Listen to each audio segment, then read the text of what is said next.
And Jesus told them a parable to the effect that they ought always to pray and not lose heart. Thus begins our gospel lesson for this morning. But then we get this really strange parable about this widow pestering an unjust judge until he finally gives in and gives her what she wants. And our takeaway is obvious. We need to bother Jesus, and if we bother him for long enough, he will give us what we want. Amen. Or could it be that this is actually not the point that Jesus is making? This morning I'd like to dig into this parable from Luke 18 and see if perhaps we can make a bit of sense out of it. And to do that, I will start by telling a story of my own. So back in June of 2000, I was newly ordained as a transitional deacon, and I had taken a position as youth and family minister at St. Aidan's Episcopal Church in Boulder, Colorado. And my first day there, I was just trying to kind of get myself organized when all of a sudden, this man walks into my office and starts mumbling. Now, he had a long, scraggly beard and unkempt hair.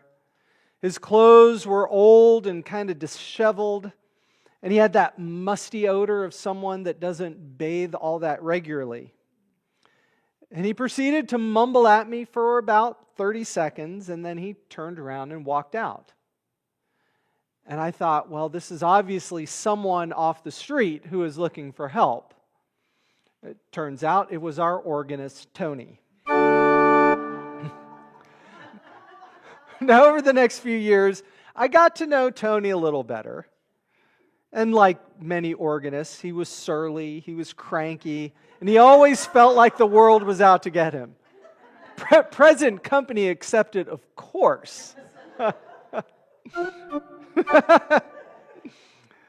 Now, Tony wasn't the greatest organist in the world, but he was certainly competent.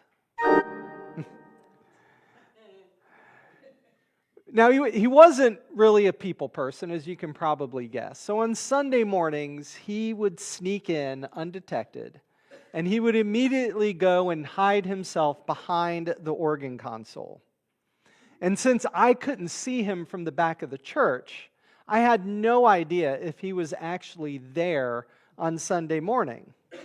And yet, every week, I would stand in the back and I would announce the opening hymn, and as soon as I did that, the organ would start to play.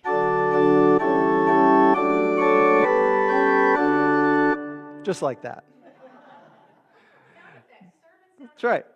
Despite all of Tony's flaws, I learned very quickly that he was dependable. Every Sunday, he would be in his place, ready to do what he was supposed to do. And although I don't think I would have trusted him to clean my house, I did trust that he would show up and do his job every week. And that trust allowed me to focus on the things that I was responsible for. And if I could trust Tony to do what he was supposed to do, imagine if God was my organist. Surely I could trust God at least as much as I trusted Tony, if not much, much more. This is the point Jesus is making in the parable this morning. He's using a rhetorical device known as lesser to greater. And it works by showing that if something is true of a lesser example, then it is obviously true of the greater example. So, for example, if you're wondering if you can pick up a 5-pound bag of sugar, if I can show you that even an 8-year-old can pick up a 5-pound bag of sugar, certainly you, as a fully grown adult, can do the same. This is really what Jesus is doing in the parable this morning. Our problem is when we read parables, we are sort of preconditioned to look for one-to-one comparisons. And so we look at this and we think, okay, so the poor widow is obviously us, And so that means God is the unjust judge? Well, wait a minute, that doesn't make any sense. And you're right, it doesn't make any sense because that's not how this particular parable works. The judge is actually the bad example that proves the good example. So let's explore what Jesus is actually trying to tell us in this story. And he begins the parable by saying, in a certain city there was a judge who neither feared God nor respected man. Now already this judge is being set up as the villain in the story. Judges in Israel were supposed to be good and righteous men. Their job was to administer God's justice according to His law. So in a very real way, they were called to be representatives of God's divine justice in the world. That is a heavy responsibility. And it is one that the judge in our story is certainly not living into, because all he cares about is clearly himself. Well, next we're told that there was a widow in that city who kept coming to him and saying, "Give me justice against my adversary." Well, in Jesus' day, widows were particularly vulnerable. And as a result, unscrupulous people would often try to take advantage of them. And that's obviously what's happening in our story. And so the widow comes to the judge in order to be justified or proven right before the law. She wants justice, and any good judge would have given it to her instantly. But we're not talking about a good judge in our story. And yet, this judge who is not willing to do anything if it doesn't benefit him, he eventually relents, not because the widow's cause is just and right, but rather because she continues to beat him down. The more literal translation of the Greek is that she continues to give him a black eye. So you can imagine how humiliating that would be for a judge to have a black eye from this poor widow. But despite his own unethical behavior, the widow knows that this unrighteous judge is the only one who actually has the power to give her justice. And so she's putting her trust, if not in him, in his power for justice. Jesus concludes his parable by saying, "Hear what the unrighteous judge says. And will not God give justice to His elect, who cry to Him day and night? Will He delay long over them?" In other words, even if this despicable, unrighteous judge is willing and able to vindicate this poor widow, how much more will God vindicate us when we cry out to Him? After all, God is certainly more righteous and more powerful than the judge in our story. So the lesser example, which is the unrighteous judge, proves the greater example, which is God. Well, now that we have this general understanding of the parable itself, we need to ask ourselves, okay, what does it mean? Let me start by assuring you it is not about bothering Jesus so that we can eventually get what we want. God is not going to give us six-pack abs or a flush stock portfolio simply because we pester Him about it. I'm sorry. Really, this parable isn't even about praying for stuff. Instead, it is specifically about God vindicating His people and how our prayers focus us on Him as the ultimate source of that vindication. And much like in our own day, Jesus and His followers, they lived in a world with competing ideas and philosophies. And although the Jewish people lived under Roman rule, they were given a certain amount of freedom and latitude to practice their religion without interference. But that freedom had really hard limits. For example, during the big Jewish festivals like Passover, Pontius Pilate and other high government officials would often be present in Jerusalem, usually with an army. And the message was very clear: go ahead and do what you want, but don't let it get out of hand. And don't forget who is ultimately in charge. Now, there may have been peace, but this was a very tenuous peace. And the Romans always had the upper hand. This tension would increase after Jesus' death and resurrection, eventually leading to the siege of Jerusalem. And eventually the Romans would come in and conquer Jerusalem, destroy the temple, burn the city to the ground. And this all happened in the year 70. But Jesus knew all of this was coming. And this parable is meant to reassure his followers that God is indeed faithful, even when it may appear otherwise. So don't lose hope. The early church must surely have felt like a poor, defenseless widow under the oppressive thumb of the Romans, and it would have been really easy for them to sink into despair. But Jesus assures them that they will eventually be vindicated. They will be justified and proven right. Jesus ends the parable by saying, "Nevertheless, when the Son of Man comes, will he find faith on the earth?" Seems like kind of a strange way to end this parable. But what he's actually asking them is, do you trust that God can and will do this?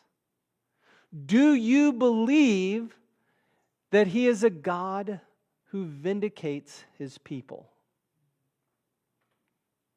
Jesus' call to faith and trust in God's assurance is just as important today as it was 2,000 years ago. I mean, you don't need a PhD in sociology to recognize that Christianity is quickly losing its favored status in the Western world. While Christian beliefs and values were at one point just sort of generally assumed in our culture, they are now treated as suspect and even considered evil by many people. Christian clergy, who were once seen as these virtuous pillars of society, are now more often treated with suspicion and contempt. And if you don't believe me, I'll give you a clerical collar to borrow for a day, and you can see how it is. We proclaim the truth of the gospel to a dying world only to be told that that truth is a lie and that we are horrible people for proclaiming it. We can easily become discouraged. And this discouragement can lead us down several paths. One of those paths is the path of apathy. We simply give up and we give in to the culture around us. This is the old, if you can't beat 'em, join 'em approach. Another one is the path of anxiety. We look at what's happening in the world and we wring our hands and we clutch our pearls and we begin to think that perhaps God isn't going to vindicate us after all. We had better do it ourselves. And so we start to believe that we are the ones responsible for stopping sin and imposing God's kingdom reign in the world. This is the classic, if you want something done right, do it yourself approach. But the problem with both of these approaches is that they each demonstrate a fundamental lack of trust that God can and will do what He has said He will do. Going back to my story about Tony the organist, had I not trusted Tony, I could have just given up and stopped even announcing the opening hymn and just processed into silence. Or I could have gone to the opposite extreme of anxiety and prepared an entire set of music each Sunday that I could play on my guitar just in case he didn't show. But you see, I did trust him. I knew that he would be there every Sunday ready to go. And that trust freed me up to focus on the things that I was responsible for, rather than worrying about him doing his job. Now, for most committed Christians I know, apathy is not really our problem. I don't know a lot of apathetic Christians.